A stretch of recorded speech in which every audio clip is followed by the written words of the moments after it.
하나님의 말씀은 로마서 1장 16절과 17절, 제가 두 절을 읽겠습니다.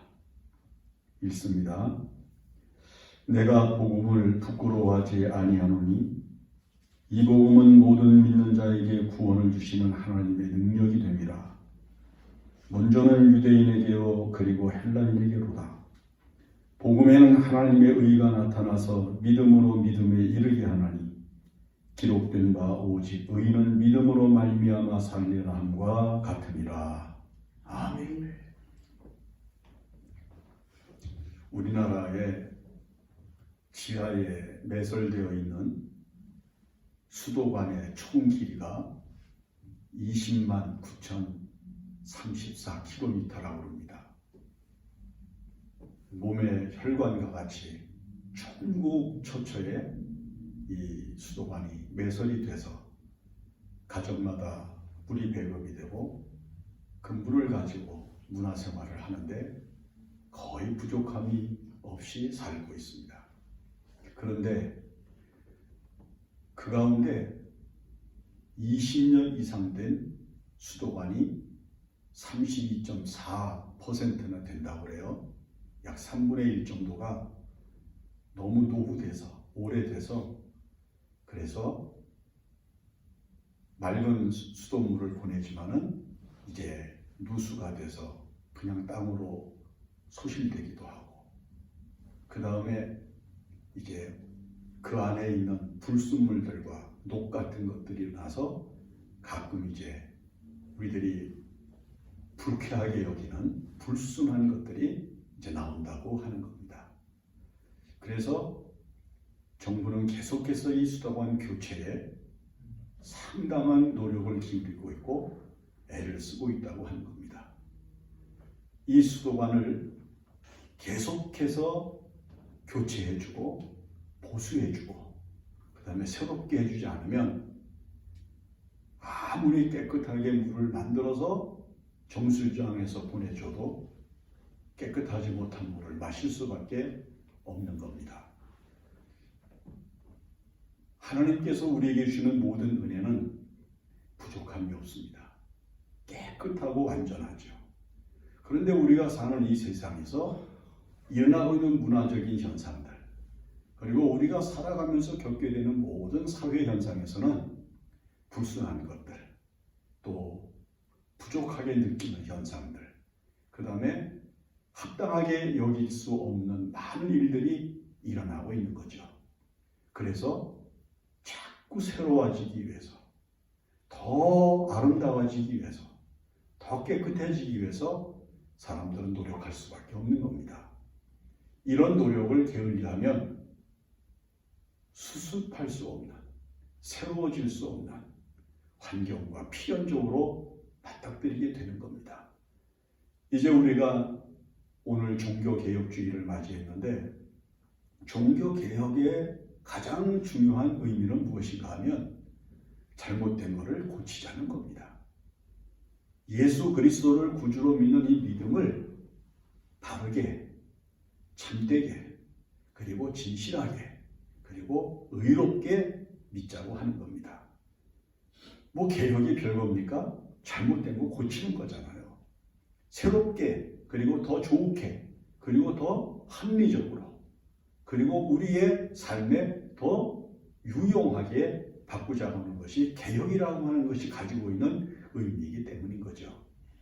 바울은 우리가 읽은 이 본문의 말씀에서 아주 중요한 몇 가지를 이야기를 합니다. 제일 먼저 그가 던지는 것이 무슨 이야기인가 하면 내가 복음을 부끄러워하지 아니하노니 라고 말합니다. 복음이 무엇인가 하니 예수 그리스도를 말씀하는 거거든요. 즉 예수 그리스도를 부끄러워하는 것, 예수 그리스도를 부끄러워하는 마음을 가지고 대하는 것, 그리고 예수 그리스도를 부끄러워하는 마음을 가지고 세상을 살아가려니까 사람들 앞에서 비기독교적인 행태가 나타나고 예수 그리스도를 자랑하고 즐거워하는 그 영광스러운 영적인 생활 모습들이 감추어진다는 거죠. 부끄러움이라고 하는 것, 바로 그런 의미를 갖는다고 하는 겁니다. 자, 보세요. 지금 전 세계에 기독교인의 인구가 얼마가? 25%입니다. 25억대입니다. 참. 그러니까 전 세계 인구가 지금 약 75억이 넘는데 25억 인구가 되는 그리스도인들이 이 땅을 살고 있는데 세 사람 중에 하나거든요. 세 사람 중에 한 사람 정도가 될 만큼 이 땅에는 그리스도인들이 많은데 이 그리스도인들이 왜 복음을 부끄러워하는지 이유를 알 수가 없어요.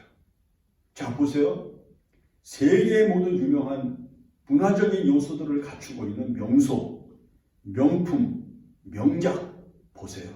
책에서 또는 건물에서, 조각품에서, 그림에서, 음악에서 기독교적인 요소를 가지고 있는 요소가 오늘날 온 세계의 모든 사람들의 주목을 받고 사람들을 끌어들이고 있는 아주 굉장한 멋과 아름다움을 가지고 있음에도 불구하고 자기가 그리스도인이라고 하는 것을 부끄러워하고 있다는 겁니다. 여러분, 유럽을 가보세요. 얼마나 기독교적인 요소로 가득 차 있는 세계입니까? 또 여러분들, 세계에서 유명하고도 그 다음에 아주 오래된 고전적인 노래들이나 아니면 그림 같은 것들을 보면 기독교를 빼고는 이루어질 수 없는 문화거든요. 핸델의 메시아, 우리가 듣는 천지창조 등등 많은 노래들. 또 그런가 하면 조각품 같은데 다윗상 같은 것들 말이죠. 또는 밀레의 그림, 루벤스의 그림 등등을 우리가 생각을 해보면 그 다음에 성악을 하는 사람들이요, 어디서 그 성악을 극대화하면서 훈련하고 또 발표하고 발휘하고 나타냅니까? 세상에서 하는 것 같지만 사실은 주일날 교회에서 발휘하고 발표하고 하는 능력이 얼마나 큰지 몰라요. 이렇게 기독교의 능력과 기독교의 가치가 온 세상을 뒤덮고 있는데 그걸 자긍심으로 여기고 자랑하면서 살지 못하고 오히려 많은 기독교인들이 복음을 부끄러워하는 거예요. 아니, 사도 바울은 뭐라고 얘기를 했는가 하면 나는 내가 가지고 있었던 모든 거, 유대인이라고 하는 거, 가말리엘 문화라고 하는 거, 율법에 의하여 흠없는 자라고 하는 거, 로마의 신이건 이런 건 내가 다 버린다. 그 대신 나는 예수 그리스도의 십자가를 자랑한다. 이렇게 얘기를 했거든요. 그에게 있어서 이 세상에서 얻었던 모든 것들은 들여다보니까 이게 별거 아닌 거예요. 그냥 좀 세상을 편리하게 좀 유용하게 살 수 있는 것인지는 몰라도 절대적 가치가 아닌 거예요. 그가 예수 그리스도를 만난 이후에 느꼈던 가장 큰 절대적 가치는 예수 그리스도밖에 없었던 거예요. 그래서 그를 위하여 목숨을 바치고자 하는 열정이 있었고, 그를 생각하면은 그 마음속에 일어나는 감동과 감격을 주체할 수 없는 마음을 가지고 살아가요. 그 예수 때문에 굶기도 하고 매를 맞기도 하고, 그 예수 때문에 죽을 자리에 가기도 하고, 강에서 산에서 바다에서 얼마나 많은 위기를 겪었는지 몰라요. 그래도 그걸 당당하게 여기고 아름답게 여겼던 것은, 그것은 복음이 그에게 주는 놀라운 의미와 가치를 알고 있었기 때문이죠. 그래서 사도 바울은 당당하게 이야기를 합니다. 내가 복음을 부끄러워하지 않는다. 여러분, 오늘 그리스도인들이 말이에요, 기도할 때, 식사 같은 거 할 때 믿지 않는 사람들하고 어울려가지고 젊은이들이요, 이제 식당에서 밥 같은 거 먹을 때 경건하게 집에서 하든 교회에서 기도하든 이렇게 기도하는 젊은이들이 많지 않아요. 어떤 목사님이 그러더라고요. 요즘 젊은이들이 기도를 식당이나 이런 데서 어떻게 하는가 하면 팔뚝을 여기다 대고 이마를 살짝 짚고 이렇게 생각하는 것 같이 하고서는 기도하면, 속으로는 기도하면서 흉내는 생각하는 것처럼 한다고. 기도하는 걸 부끄러워하는 거예요. 성경책 들고 다니는 걸 촌스럽게 여기는 거예요. 그거를 상당히 구시대적인 생각을 하는 거예요. 여러분, 우리가 이 세상을 살아가면서 예수 그리스도 때문에 구원을 받고 영생을 얻고 천국에 가는 놀라운 은혜를 얻었는데 왜 이 부끄러움을 복음에 대하여 가지냐 말이죠. 그러므로 바울이 말하는 대로 내가 복음을 부끄러워하지 아니하노니 라고 말한 것은 정답입니다. 우리는 이 세상을 살아가면서 절대로 이 복음을 부끄러워하면 안 됩니다. 복음은 자랑해야 되고, 복음은 자긍해야 되고, 복음은 높여야 되고, 복음은 널리 선포해야 되는 하나님의 선물입니다. 그러므로 복음에는 하나님의 의가 나타나서 우리에게 믿음에 이르게 하는 능력이 된다고 하는 사실을 생각하면서 복음을 부끄러워하지 맙시다. 내가 예수 믿는 사람이라는 걸 부끄러워하지 맙시다. 내가 신앙생활을 하고 있는 것을 부끄러워하면 안 됩니다. 이것 때문에 세상의 모든 것은 버릴지라도 이것 때문에 세상을 잃는 것을 마음속에 손실이라고 생각하는 어리석은 생각을 가져서는 안 된다는 것입니다. 그러므로 바울이 우리에게 제일 먼저 들려주는 말씀, 내가 복음을 부끄러워하지 않는다라고 하는 이 말씀을 우리가 존중해야만 합니다. 그 다음에 두 번째는 우리가 읽은 이 본문에서 사도 바울은 뭐라고 이야기를 하는 바니 구원을 받는 능력이기 때문에 이 복음의 가치는 거룩한 가치가 있다는 거예요.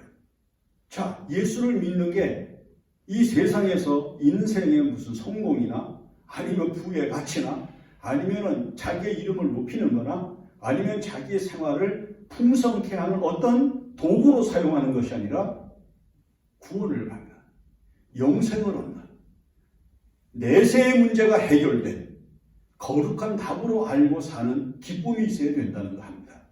그래서 우리가 이 세상을 살면서 예수를 믿는데도 세상에서는 고난을 당하고 남이 겪지 않는 고통을 겪고 다른 사람은 알지 못하는 슬픈 일을 겪으면서 살아가더라도 이 구원을 주신 하나님의 은혜를 복음 안에서 발견하고 그 예수 그리스도로 말미암아 우리에게 주신 영생이라고 하는 거룩한 가치를 생각하면서 얼마든지 이런 모든 것들을 이길 수 있다는 거예요. 만약에 우리가 이 세상을 살아가면서 이 구원을 주시는 하나님의 은혜에 대한 깊은 이해가 없으면 이 세상에서 육체적으로 얻게 되는 어떤 보상, 육체적으로 얻게 되는 어떤 유익, 육체적으로 얻게 되는 어떤 자기 목적이 좌절될 때 이 구원 자체를 송두리째 내려놓고 그리스도부터 멀어지는 사람들이 될 수 있다고 하는 것을 알게 되는 거죠. 예수님께서 베세다에서 당신 앞에 온 수많은 사람들에게 오병이어를 가지고 풍성하게 먹이신 이후에 그 다음에 이제 예수님께서 무슨 말씀을 하기 시작하셨는가 하니 영생의 떡에 대하여 그리고 생명을 주시는 거룩한 피에 대하여 말씀을 하기 시작을 했어요.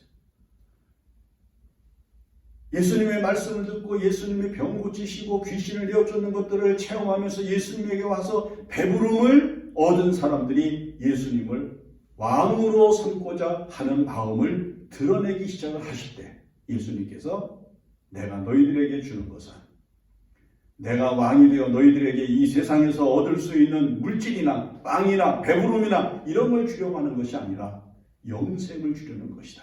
그 영생을 얻으려면 내 살을 먹어야 되고 내 피를 마셔야 되는 거다. 신령한 말씀을 하기 시작을 하자 사람들의 마음이 차갑게 식어지기 시작을 하죠. 그래서 그들의 마음속에 어떻게 해서든지 그것을 이해하고 그것을 알아들으려고 애를 쓰고 해석해보고 깨달으려고 노력하는 것이 아니라 이 말씀은 어렵다. 이거 도대체 이해할 수 없는 이런 말씀을 하시나? 그리고 사람들이 하나둘 물러가기 시작을 하죠. 다 물러가고 예수님 곁에는 예수님의 제자들밖에 남지 않습니다. 그때 예수님이 제자들에게 묻잖아요. 너희도 가려느냐? 그때 베드로가 하는 말, 영생의 말씀이 주님에게 있는데 우리가 네게로 가겠습니까? 그래요. 예수님에게 머무는 이유는 육신의 문제, 배부른 문제, 물질의 문제, 세상의 문제, 세속적인 문제가 아니라 영생의 문제거든요. 예수님을 믿고 예수님 앞에 나오는 이유는 영생의 문제가 해결되는 답이 복음 안에 있기 때문이에요. 우리가 예수님에게 나오는 이유, 많은 이유를 이야기할 수 있지만 언제나 제일 첫머리에 올라가는 답은요, 구원입니다. 영생입니다. 그런 얘기가 있잖아요. 옛날에 우리나라에 선교사가 이제 들어와서 복음을 전하러 곳곳을 돌아다니면서 예수 믿으면 구원받습니다. 예수 믿으면 구원받습니다. 그러면서 이렇게 전도를 하러 다녔어요. 그래도 애지간하게 구원이라고 하는 말, 선교사 하는 말을 좀 알아들었던 사람들은 다 그러려니 했는데 어떤 할머니가 예수 믿으면 구원을 받습니다 하는 말을 딱 듣고는 이 정신이 고쳐난 거예요. 구원. 그래서 이 할머니가 그 다음 주일날 교회로 왔대요. 예배가 끝나고 이제 선교사가 예배가 끝난 다음에 밖에 나와서 나오는 교인들을 하고 인사를 하려고 서 있는데 이 할머니가 제일 먼저 앞에 나오더니 목사님 옆에 서 있더라고요. 그래, 사람들이 나오는 대로 선교사가 감사하다고 반갑다고 인사하고 악수하고 가고 그러는데 맨 마지막에 할머니가 나왔어. 그 할머니가 안 가는 거예요. 왜 안 가십니까? 라고 하니까 그 할머니가 의아해하면서 주셔야지요. 손을 내미는 거. 그러니까 선교사가 아니 뭘 제가 드릴 게 있나요? 그랬더니 아니 예수 믿고 교회 오면 구원 준다고 그랬잖아요. 일제시대의 구원이라고 하면 말이에요. 쌀을 가마니로 살 수 있었던 만큼 큰 돈이었다고 그래요. 이 할머니는 예수 믿고 교회 오면 구원 준다고 했는데 복음이 머릿속에 들어온 게 아니라 쌀가마니가 들어온 거예요. 돈이 들어온 거예요. 그 할머니가 그 다음 주일부터 교회 안 나오더라는 거예요. 여러분 이런 일은 비단 짧은 예화 하나지만 바로 오늘 현대사회를 살아가는 그리스도를 멀리 멀어져 가고 있는 사람들의 마음속에 도사리고 있는 육체적인 문제요. 안목의 정욕일 뿐이라고 하는 것을 알게 하는 겁니다. 예수 그리스도를 우리에게 주신 하나님의 뜻은 무엇입니까? 구원을 얻어 영생하는 것입니다. 이제 우리가 예수 그리스도를 받고 의의 옷을 입고 구원 얻은 은총을 감사하면서 사는 거룩한 은총을 가져야 됩니다. 그 다음에 세 번째 마지막으로는 이 바울은 믿음에 대하여 이야기를 합니다. 의인이 사는 힘이 뭐냐? 믿음이라는 거예요. 우리가 보통 이야기를 할 때 종교개혁에 여러 가지 의의를 이야기합니다. 오직 성경으로, 오직 은혜로, 오직 하나님의 거룩하신 은혜로 등등 이야기를 하지만 가장 중요한 거 믿음이라고 하는 가치가 무엇을 의미하는 것인가? 이게 믿음을 자기의 영생을 얻어 하나님의 나라에 들어갈 때까지 자기를 지킬 수 있는 능력이 되는 거예요. 내가 하나님의 나라에 들어갈 때까지 무엇이 있어? 내가 영생을 알고 영생을 얻기 위하여 다름질하는 이 싸움터에서 내가 실족하지 아니하고 내가 떨어지지 아니하고 내 영생을 지키고 하나님의 거룩한 보좌 앞에 나갈 수가 있는가? 무엇이? 유대인들은요, 그걸 율법에서 보았어요. 율법을 잘 지키면 된다고 했어요. 천주교인들은 당시에 무엇이라고 이야기를 했습니까? 중세 사회에서 교회의 의식을 존중하고 사제들의 말씀을 절대 복종하고 무오한 교황의 말을 절대 순종하면 영생에 갈 수 있다고 그렇게 가르쳤단 말이에요. 그런데 마르틴 루터는 무엇으로 보았는가? 아니라 그런 것 가지고 되는 게 아니라 오직 믿음으로 사는 것이 영생을 얻고 하나님의 나라에 가는 것이다. 예수님께서도 이 믿음에 대하여 말씀을 하시는 거예요. 예수 그리스도가 하나님의 아들이신 것과 그리고 그 하나님이 자기를 찾는 자들에게 상 주신이심을 믿고 이 세상에서 부단히 자기를 날마다 깨우치고 단련해서 하나님의 나라에 넉넉히 들어갈 수 있는 믿음을 가지고 살아가는 것을 주님께서 우리들에게 원하신다는 거예요. 자, 우리가 밖에 나가서 옷이 더러워지면 옷을 벗고 새 옷을 입습니다. 더러운 옷을 계속 입는 사람이 요즘 어디 있어요?